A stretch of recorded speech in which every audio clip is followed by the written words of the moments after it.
We're sticking with the sporty theme in our next story, but this time around we want to explore the benefits of sport, boxing in particular, in maintaining good mental health and building self-esteem among young men here in the UK. The story starts with Michael Matthias, whose background is Ivorian and Guinean. A potentially fatal fight on the streets of London led him to start a charity called LondonScrapz.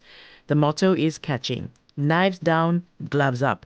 A direct punch at the knife crime that endangers the lives of thousands of young men here in the UK. I had a very inspiring conversation with Michael when he came into the studio recently. What brought you to boxing? So in my life, I got into situations where I was hanging with the wrong crowd and I was, young, living my life carefree. And I got into a situation where I had an old friend of mine and we had an argument and we had our first fight, but then I heard some rumors he said I was weak, so we had another fight. And this was not a boxing fight? No, this was a street fight. Yeah, more street fight. 'Cause Right. back then I didn't really know boxing like that. And then as we were fighting, he took a knife out, and then I was surprised. I said, "Oh my gosh!" I said, "You're gonna stab me?" I said, "For real? You're really gonna stab me?" And then he hesitated and then ran. And then I was gonna chase after him, and then I realized my leg felt warm, like it was a warm sensation, and I went down my trousers and I saw blood. I said, "Oh my gosh!" I said, "He stabbed me," and I didn't think it was major. I thought maybe he cut me because as we were fighting, I didn't see he had a knife because when you're fighting, your adrenaline is running very high. So you're in a moment where you're just fighting and you don't feel anything touching you. But until you relax, then you realize. And then as I was walking, I collapsed. So it was serious? It was serious, yeah. The doctors, they said you were lucky. They said he was this close to the artery. They said... in your groin? To my leg.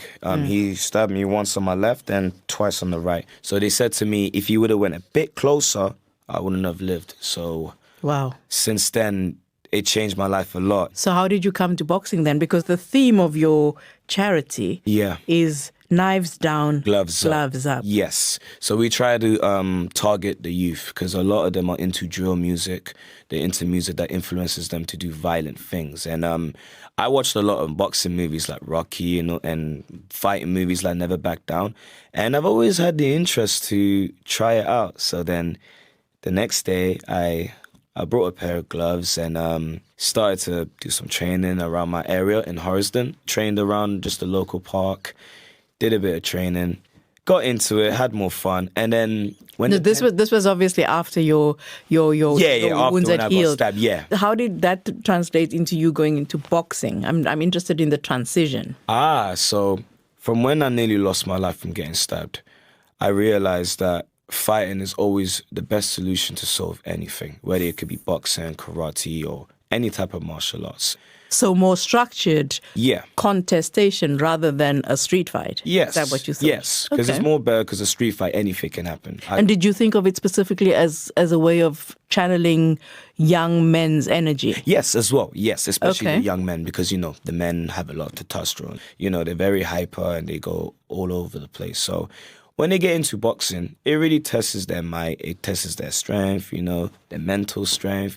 It helps them to build confidence, helps them with mental illness and to help support their souls with stress. So the boxing really does support them a lot. And we've been targeting a lot of youth, and a lot of youth have told me that what you're doing is good. They said to me that it's really helped a lot of people.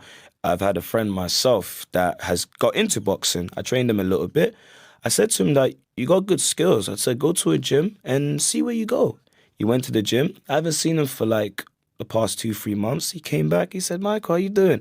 I said, oh, RJ, how's everything? He told me, I took your advice. I got into boxing. And now I'm going to go to Thailand and fight an undefeated champion. And when he told me this, I said, oh my gosh. I said, this is good. And it didn't take that long.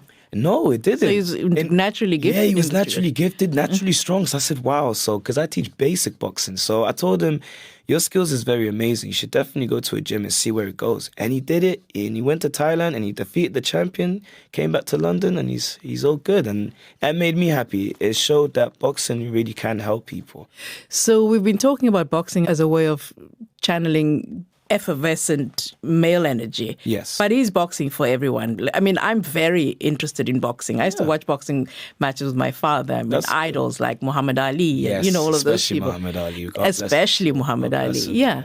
Is boxing for everybody? Or yes, boxing can be for everyone because you don't have to do boxing to compete. You can always do it for fitness. It's very good because with boxing, you communicate with people, you tag along. You're basically like becoming friends with the person as well. But you're also hitting the person. Well, you don't have to do that. You can always do it for fitness. What I mean is, boxing as a sport. As a sport? That is what it does. Yes. Oh, yes. So it's not unconnected to violence, because a lot of boxers come from backgrounds like that. Yes, of course. About Mike Tyson and yes, people like this. Especially Mike Tyson, because he was definitely involved in the streets. And a lot of things happened to him, including when one of his pigeons got killed, and it really got him into boxing. So I feel like boxing really did benefit a lot of fighters. But it's a tightrope, isn't it? That boxing walks. In what sense do you mean?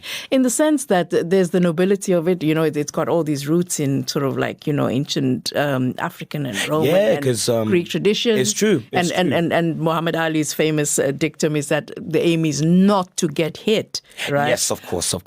I understand where you're coming from. So how do you walk that line? How there is two sides navigate to boxing. it? Yeah. There is one side where you just do it for the fitness, cardio fitness. So you just go for the runs, jogging, hitting the heavy bag, the speed bag, and more doing pad work. And some people coordination as well, hand-eye coordination and all of that. Yeah, because there is two sides to it. There is the side where you do compete and you fight, and then you go high depending on your ranking, and you can go for champion. And there's those who do for like personal training, coaching, helping them with stress, mental illness, and to decrease their stress. So there is two sides to boxing, yes. So it all depends on what you decide to do. But when you are dealing with young men in this country specifically, when you're getting them to put their knives down and the gloves up, yes, there has to be a lot of coaching and talking. Oh, yes, of course, yes. And letting them know that this is not about fighting. This is about disciplining and mastering we tell them yourself. all the time, it's not about the violence, it's about the discipline. Because you have some people, because every person is different. Some people who box, some are aiming to take people's heads off. Some are aiming to actually physically train and be technically good. So we always tell them, look, what we do here is not for violence. It's to show the public that we have other ways to solve a solution instead of wanting to stab someone. Instead of, let's say you had a debate with someone, you didn't agree, and the talking, it wasn't working, you didn't see eye to eye. So you said, okay, let's do it the old-fashioned way. Let's put a set of gloves. We're not trying to kill each other. Just do some boxing.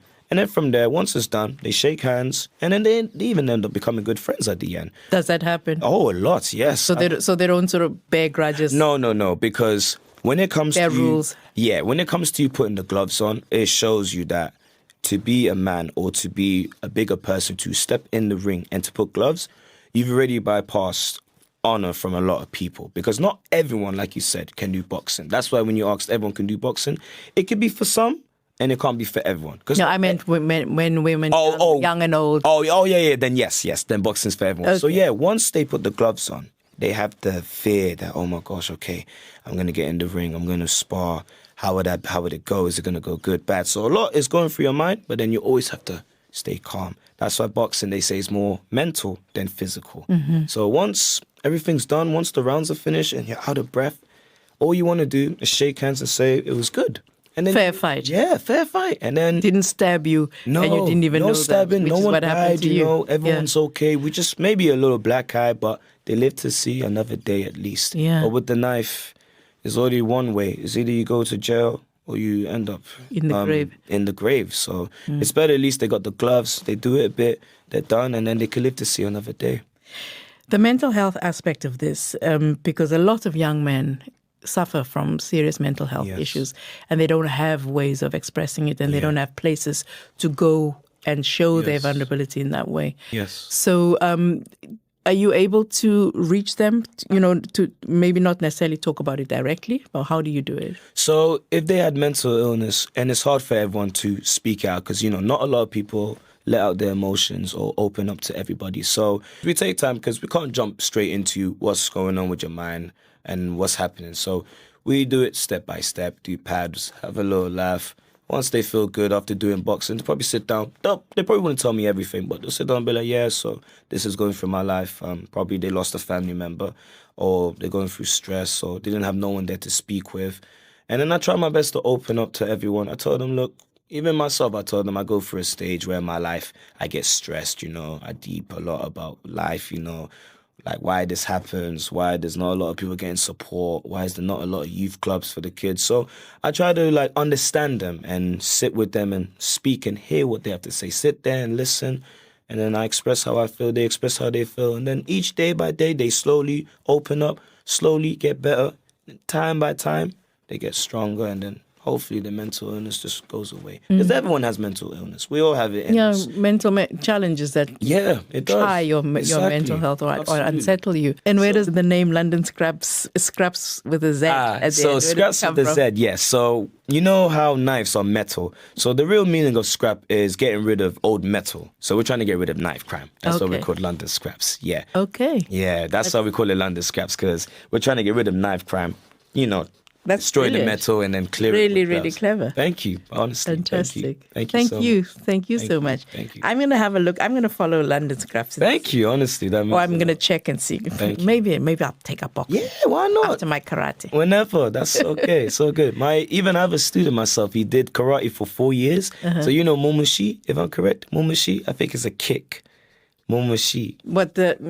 It's like I'm not good with karate, but it's like when you stand, it's like kind of like a front kick, something like that. Yeah. Or that's a roundhouse kick. Yeah, it's like my student told me, but I don't know much about karate. So you got it.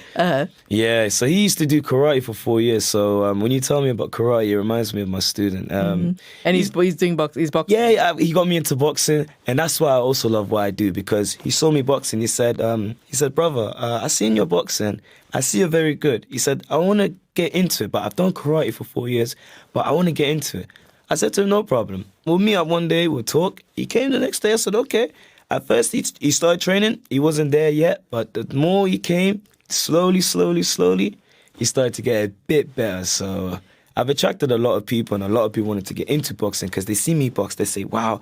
And even sometimes I say for them to spar, they're like, no, you're the coach. You're strong. I see you. I'm like, I'm not here on a violent one. I told them I'm very peaceful. I'm very nice. When I spar, it's just technical, fun, not to hurt no one. Because the people like it. The public like it.